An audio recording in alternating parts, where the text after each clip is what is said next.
sejauh ini saya kenal ratusan mereka, rata-rata nggak tahu. Mereka mengalami tapi nggak tahu apa itu disabilitas. Kalau hanya sekedar tahu pengetahuan ya, hari gini ini, Google, ChatGPT pinter banget ditanya, gampang jawab mereka itu.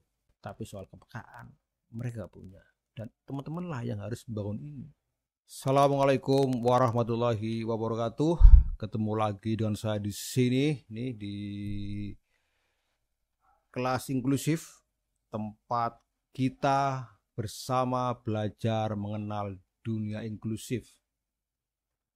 Sebelumnya saya ingin menyampaikan lagi satu informasi ya yang sudah saya pernah sampaikan sebelumnya, bahwa seri video ini, video kelas inklusif, saya bikin memang khusus untuk para mahasiswa di kampus saya, kampus ini yaitu Kebumen. Tapi kalau misalnya Anda bukan mahasiswa Kebumen, bukan mahasiswa YAINU, no problem. Anda bukan mahasiswa pun no problem. Bahkan saya senang kalau Anda tiba-tiba nemu video saya dan nonton dan mendapatkan manfaat. Saya senang sekali saya. Terima kasih. Seperti tadi pagi itu ada seorang teman ya, tadi pagi teman, dia bukan mahasiswa YAINU, bahkan bukan mahasiswa ya, saya kenal lama. Dia tiba-tiba nemu video saya. Yang ini nih, video yang berjudul apa arti disabilitas menurut teman disabilitas itu.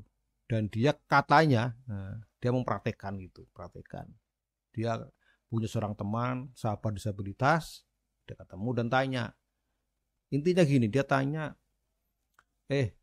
apa sih menurutmu itu disabilitas gitu. Nah, teman saya kemudian bilang sama saya gitu, Kang, dia nggak bisa jawab, Kang. Saya tanya, maksudnya gimana gitu. Jadi seperti gini, dia ketemu sahabatnya yang disabilitas, bertanya tentang, kamu tahu nggak apa itu disabilitas? Nah, teman disabilitas itu nggak tahu gitu, nggak bisa jawab, bingung. Kalau difabel tahu nggak? Dia nggak tahu juga. Inklusif tahu nggak? Nggak tahu juga. Intinya dia nggak tahu. Terus gimana, Kang? Nah, si teman itu kan kalau panggil saya Kang gitu. Saya cuma garuk-garuk kepala pertama itu. Nah, gini Mas,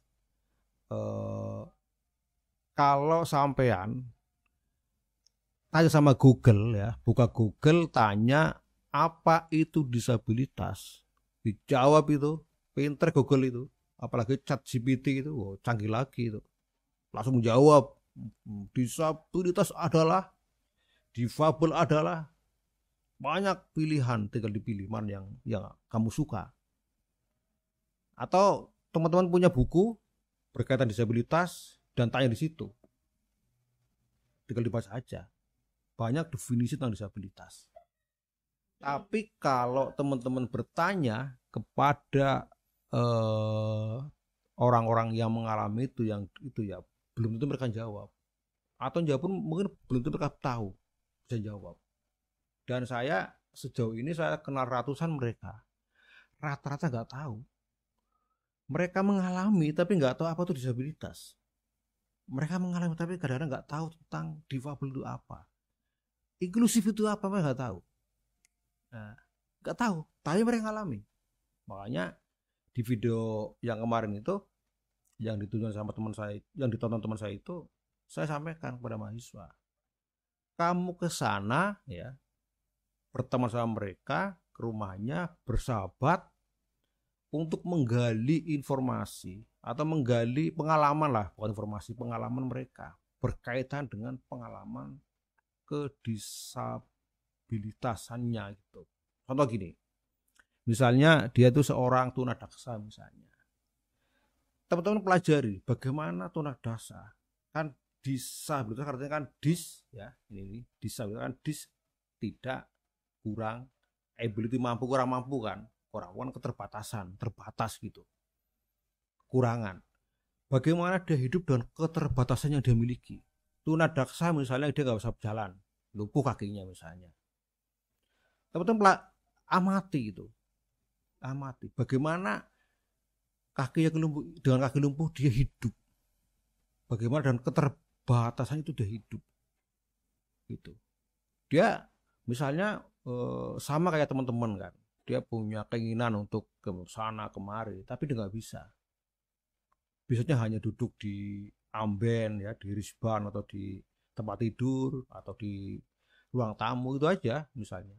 Misalnya dia nggak punya kursi roda, paling di depan apa itu depan pintu dia lihat keluar, lihat orang lari, dia ingin lari misalnya, tapi nggak bisa.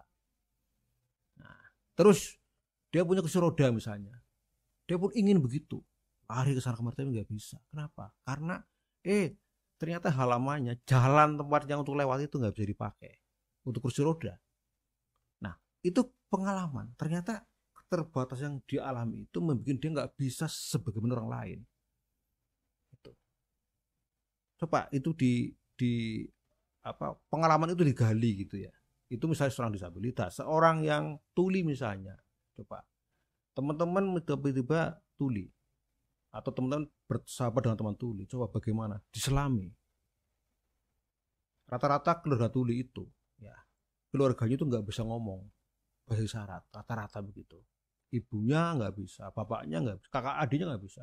Jadi situ itu sendirian, tidak pernah ngobrol sebagaimana orang lain. Padahal biasanya kan gini, anak muda kan biasanya kan ingin ngobrol tentang tren baru, tentang cinta ya, tentang cowok kalau dia cewek, ingin ngobrol itu, tapi dia nggak bisa. Ya kan? Nah, bayangin teman-teman kalau dalam posisi kayak gitu, coba apa yang teman-teman rasakan, apa yang alami gitu, tahu apa, tahu pengen banyak hal tapi nggak bisa, nggak punya ruang untuk bercerita sama orang lain karena orang lain nggak tahu, teman-teman juga nggak tahu bahasa mereka. Coba di Islam itu, ya kan. Nah, sampai teman-teman betul-betul merasakan ternyata menjadi orang yang terbatas itu, seorang yang mengalami keterbatasan itu ternyata nggak enak misalnya gitu, betul-betul merasakan, ikut merasakan. Jadi kesana nggak perlu tanya, kamu tahu nggak apa tuh disabilitas, apa difabel, apa tuh inklusif, nggak perlu tahu. Teman-teman cukup menyelami apa yang dialami, teman-teman menggali apa yang dialami itu ditulis. Itu akan menjadi bahan pembelajar yang luar biasa bagi teman-teman mahasiswa ataupun siapapun yang belajar ini. Sehingga nanti misalnya gini, misalnya apa dampaknya gitu, dampak dari belajar ini. Nanti teman-teman mahasiswa ya kalau udah lulus, misalnya pengen jadi anggota DPR misalnya, dari DPR, tahu yang dilakukan, bikin kebijakan untuk disabilitas tahu. Kenapa? Karena dia pernah belajar ngalami itu. Sekarang coba teman-teman ke gedung DPR sana tanya, tahu nggak mereka apa itu disabilitas? Saya yakin rata-rata pernah tahu, tapi mengalami enggak. Sehingga kalau bikin kebijakan ada nggak bisa. Atau teman-teman jadi guru, nah, jadi kepala sekolah nanti ya misalnya, karena pernah mengalami, ikut merasa itu, tahu nanti bagaimana bikin sebuah kurikulum yang sensitif terhadap disabilitas, bikin kurikulum, bikin apa namanya kebijakan sekolah atau apapun, menjadi kepala desa misalnya, ada banyak manfaatnya dengan cara teman-teman menggali mereka. Teman-teman mungkin nggak perlu tahu banyak tentang what is disability, apa disabilitas, tapi pernah mengalami, itu modal besar. Kalau hanya sekedar tahu pengetahuan ya, hari gini ini Google pinter sekali itu, ChatGPT pinter banget ditanya, gampang jawab mereka itu, alat itu pinter menjawab. Tapi soal kepekaan mereka punya, dan teman-teman lah yang harus membangun ini. Itu yang juga yang saya sampaikan pada teman saya tadi. Pokoknya sampai ke sana jangan tanya itu dong. Coba ikut coba rasakan apa yang dia alami gitu. Nanti itu sebagai modal teman-teman ya. Nah, teman saya kan dia seorang apa namanya yang dekat dengan para perangkat desa gitu. Nanti lu sampaikan tuh, kamu sampaikan kepada para perangkat desa gitu. Mereka tuh juga butuh sentuhan kebijakan. Nah, untuk yang mahasiswa, apa yang dialami itu ditulis sebagai catatan bahwa dia pernah ikut mengalami itu. Itu penting. Gitu ya, Mbak Bro. Terima kasih ya atas perhatiannya. Ketemu lagi di video yang selanjutnya. Assalamualaikum warahmatullahi wabarakatuh.